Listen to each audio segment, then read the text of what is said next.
Assalamualaikum warahmatullahi wabarakatuh. Saya Muhammad Nur Atela dari SMP Asporbi 2.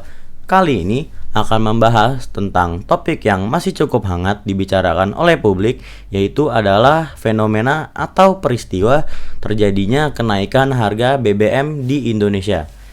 BBM atau bahan bakar minyak merupakan suatu komponen penting pergerakan ekonomi. Kenapa?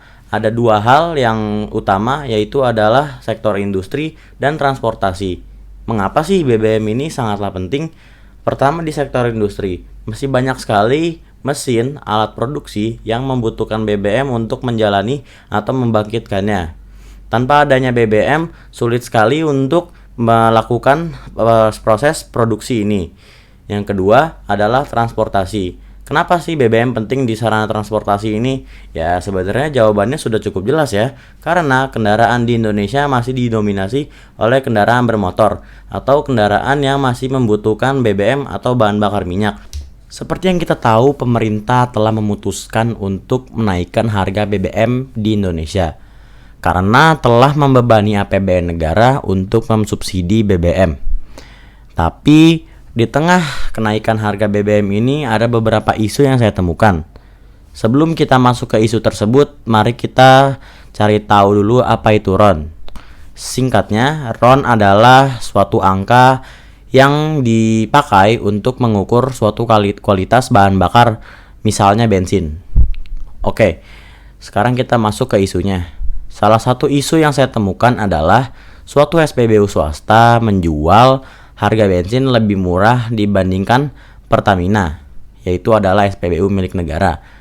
Isunya adalah pemerintah atau Pertamina menjual bensin Pertalite, yaitu adalah salah satu bensin paling laku di negeri ini, dengan harga Rp10.000, dan SPBU swasta yang saya maksud adalah Vivo yang menjual bensin Revo 89 dengan harga Rp8.900.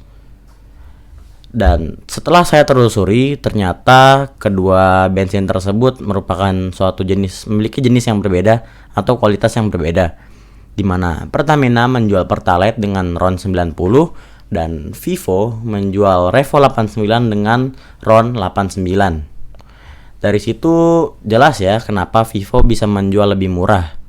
Tapi ada isu di mana pemerintah membicarakan harga tersebut dengan Vivo supaya Vivo bisa ikut menaikkan harga sama seperti Pertamina. Dikutip dari CNBC Indonesia, SPBU Vivo masih terus diserbu konsumen yang ingin mendapatkan bensin dengan harga lebih murah dibanding milik Pertamina.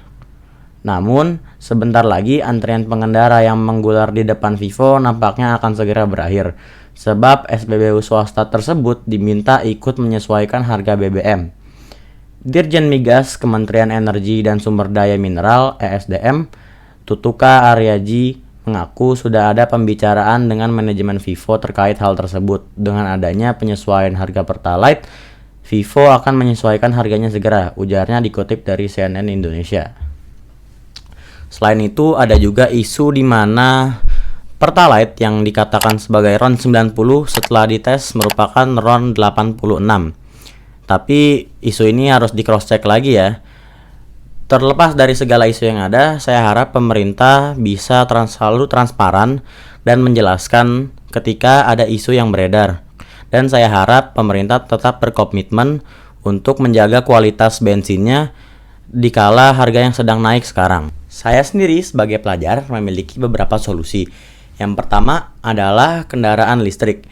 Baik mobil atau motor bisa diganti dengan kendaraan listrik. Meskipun harganya yang cukup mahal, tapi saya yakin pemerintah dan universitas di Indonesia dapat bekerja sama untuk menciptakan kendaraan listrik yang dapat dijangkau oleh masyarakat. Yang kedua adalah perbanyaknya transportasi umum di seluruh Indonesia. Karena dengan banyaknya transportasi umum, masyarakat akan lebih mudah untuk mengaksesnya. Yang ketiga adalah terintegrasinya seluruh transportasi umum. Misal halte bus yang terintegrasi dengan stasiun ataupun sebagainya. Itu saja solusi dari saya. Sekian, saya Atela dari SMP Asporbi 2. Semoga video ini dapat membantu dan jadi solusi dan bermanfaat bagi masyarakat sekitar. Assalamualaikum warahmatullahi wabarakatuh.